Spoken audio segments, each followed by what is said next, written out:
welcome back to Inspired Method Marketing on YouTube, your Edmonton business coach.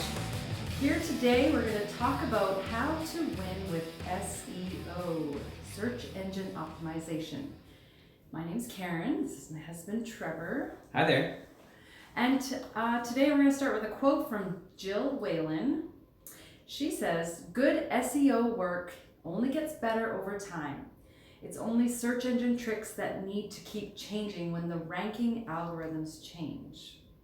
That's so true because, you get a lot of those emails, and I know a lot of business owners that I talk to out there. They get emailed constantly from SEO companies. "Oh, I'll get you to the top of Google, I'll get you there. Only for $39. So like, come on, man. You know that's not true. If it sounds too good to be true, it definitely is too good to be true. Mm-hmm. So coming from Junto Digital, a stats that they shared with us is 57% of B2B marketers stated that SEO generates more leads than any other marketing initiative. 57%, wow. So even in 2019, a lot of businesses don't put enough effort into search engine optimization.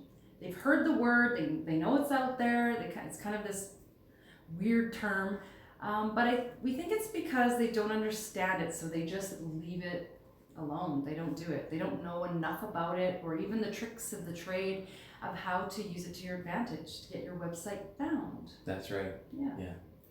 Okay, so what is SEO? Well, SEO, for anybody who doesn't know what that means, it stands for search engine optimization. Okay, so that means that your website will be optimized to be found higher in the Google search engine results page. So when somebody is searching for, let's say, a bakery in your hometown, so searching for wedding cakes in Edmonton, then you come up on the top of that page. So optimizing your website so that your ideal and likely buyers will find your website. Good, that's so true.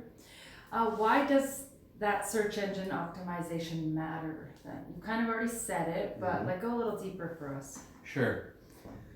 Well, the main reason that you want to get into search engine optimization and really focus on it is so that you can make more money in your business, right? Because nowadays, everybody uses their smartphones. We are addicted to our smartphones.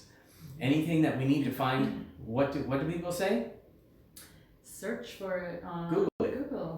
Google it. Sorry. Right? People say Google it. And what does that mean, Google it? It means open up a web browser and boom, Google is there. And you just type in whatever you're searching for in Google. So if your business is found first and you have the most relevant content, which is what Google is looking for, the likelihood of people clicking onto your page and then going to your website, making a purchase, making a decision, that's going to make you more money. So that's why you have to put some emphasis on search engine optimization in 2019. Yes. Why is Google the main search engine that we really care about? Because they do the best job, bar none. They do the best job of creating something that is comprehensive, easy to find things, and they are really the only one on the block. I think it's 94% of all mobile search activity happens on Google. That's a lot. Like that's almost everybody on the planet. So it's not Bing, it's not whatever other search engine that you might want to use, it's Google. People go to Google first. They don't go to Facebook first, they don't go to Instagram first, they don't go to Snapchat, they don't go to LinkedIn, they go to Google when they want to find anything, when they're trying to solve a problem. So that's why you have to focus on Google. Yeah, and think about it. If your basement flooded, where are you going to go? You're not going to go to Facebook to find the person that you need to fix that, or you're going to go right to Google. Yeah. Right to your phone or your desktop. Yeah, I mean, back in the day, where would you go? You'd go to the phone book, right? And those things don't really exist. I think I saw one. They do exist. I was in some small town, but they're very and they rare. had a phone book there. I'm like, wow, there's a phone book. That's amazing. But by and large, phone books are irrelevant, right? Back in the day, you could just buy the largest ad in the phone book, or you could game the system and get 2 or 3 ads in different places in the phone book, and you could win, right? Because people would see that, oh, that's the biggest ad, they must be the biggest company, I'm going to give them a call. And it was very, very expensive. You're looking at $2,500 or more per month that you'd be paying for an ad in the yellow pages. And today you can do it for a whole lot less than that. Oh yeah, you get much more visibility. Yeah. So what is the first step to good SEO? The first step to good SEO is, well, number one, you have to have a website. So I guess that's step number one. Number two, the website has to follow what's called Google Canonical Compliance. And Google Canonical Compliance means, in a nutshell, you follow the rules that Google has set out for a website to be found on their search engine. Because what Google does is they download all of the websites out there, right? So that they can see if they have the most relevant content. And that when somebody does a Google search, that information is put back out into your web browser, okay? So following Google's canonical compliance means that you've got the right headings, or H1 listings, on all of your articles and your web pages. Number two, you have to make sure that you have a good description that talks about what your article or what that page is about, so that when it gets pulled up in search engine results, people can see, like the user can see what that page is about and if that is solving their problem. And then number two, you have to make sure that you have a proper title in place. So all of these things put together make up Google Canonical Compliance. The other part of that is making sure that the title heading that you have for that web page, that content is also throughout the rest of the article or the web page or the website that people are clicking to, so that Google, you put in a request for, let's say, a plumber in Edmonton or an electrician in Edmonton, or maybe you've got leaky basement or leaky pipes. Well, make sure that Google will look through the documentation, look through the words of that web page, and see how many times that comes up, and that makes it go up in the relevancy score, and then that's what's going to get found by the user on Google. Okay, why does Google put such an emphasis on being mobile friendly? Well, mobile friendly is what the standard is nowadays, because everybody has a cell phone, right? Everybody's got a smartphone with them. You got it in your hand. It doesn't leave your hand most days, right? So anything that we're looking for, we look for it on our mobile phones first, right? Yeah. So not only does it have to be mobile friendly, it also has to be responsive. So what responsive means is when you switch to a tablet or to a desktop, the browsing experience for your website is pretty much the same, right? Some formatting might change a little bit for your mobile phone because not everything fits there, but basically the way your site is searched and that it comes up easily on a phone, loads fast, the buttons are easy to locate and navigate on your mobile phone. That is something that's very important to Google, because they realize that everybody is on mobile, number one.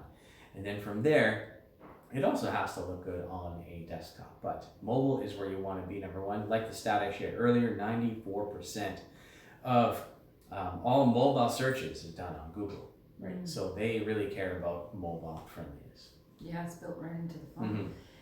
Mm-hmm. Okay, so what is the next step of winning with your SEO? Well, I kind of alluded to it a little bit earlier with the canonical compliance, but you have to have the most keyword focused content on your website. So if there is a certain word or phrase that you want to win and become top of Google for that particular term, say it's marketing companies in Edmonton, right? So if we wanted to win for that, we would have to have the most focused keyword content on that topic on our website. Mm-hmm. Okay? So it's not a matter of just having it on one page. To dominate, we would have to do basically 2 times the amount of content or amount of pages that our nearest competitor has, right? We got to double what they've got in order to win, and then make it so hard that they can't catch us. Okay? That's how aggressive you need to be with the content. Because Yeah. why? Google's trying to make the best search engine on the planet, right? And they want to help people find the content that they want quickly and easily. So to do that, you have to be the one to provide the most relevant, keyword-rich content on your website so that you can win and be the winner and show up in those number 1, 2, and 3 spots on Google. Good. So once you win a key search term, can you stop building content around that term? No. What I would do is I would always revisit it, but then look for the next highest relevant term that my audience is looking for, and then go after that term hard. I would still create content for the other one on a regular basis, just to maintain my authority on that position, but you can never stop. You just got to move to the next one and then continue making content so that you never lose out and lose momentum on that keyword term, because your competition is fighting for that as well. So it's a dogfight out there, and if you aren't the one who is winning, the one who is putting out the most relevant content, you're gonna lose, and nobody likes losing. No, right? If you're not first, you're last. So okay, so then when can you stop being aggressive with your SEO content? Well, you really can't. You have to always be thinking of it as a search and destroy mission. Like, you want to make sure you are winning for a search term, and then continuing on and being more and more aggressive as you go along, because you know what? There's other people who are going to come down the road and want to win for that term as well. And if you aren't careful, you're going to be losing and slipping and missing your place in Google, and then you're having to fight to get back to that position again. So I think you always have to be aggressive when considering your search terms and winning with SEO. Yep. What is the last key to winning with Google? Well, this is the last one we're covering on the list, but I think it's the first thing everybody should do because it's free. Google My Business listing and getting reviews, because the one who has the most reviews will win. It's a couple of reasons. Number one, Google will see you as a relevant business, that you're legit, that you're not just a fly-by-night, here today, gone tomorrow kind of thing. If you have over 40 reviews, that's kind of a trigger point where like, okay, this guy seems legit, right? And then from there, it's the users who are searching you for your business locally. So let's say, again, maybe it's a baker, okay? So bakery in Edmonton, we just happen to be in Edmonton, and on the Google Maps listing that shows up right in the Google search engine results page, you show up there and yours has a higher number of reviews than, let's say, a company that's been around longer.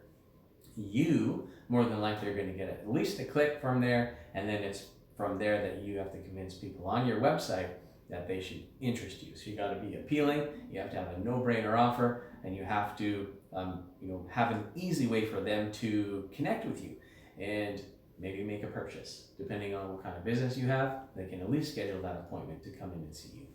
Got it. All right. Thanks for the breakdown on SEO. Thanks for joining us here on YouTube. We are the Edmonton Business Coach in Edmonton, and we would love to see you subscribe to the channel, like the video if you got something out of it. Maybe you want to learn more about what does H1, H2 mean, all those key terms that are just maybe unfamiliar to you. Leave us a comment. We'd love to know where you're at, if you need some help, and we'll see you on the next video. Bye.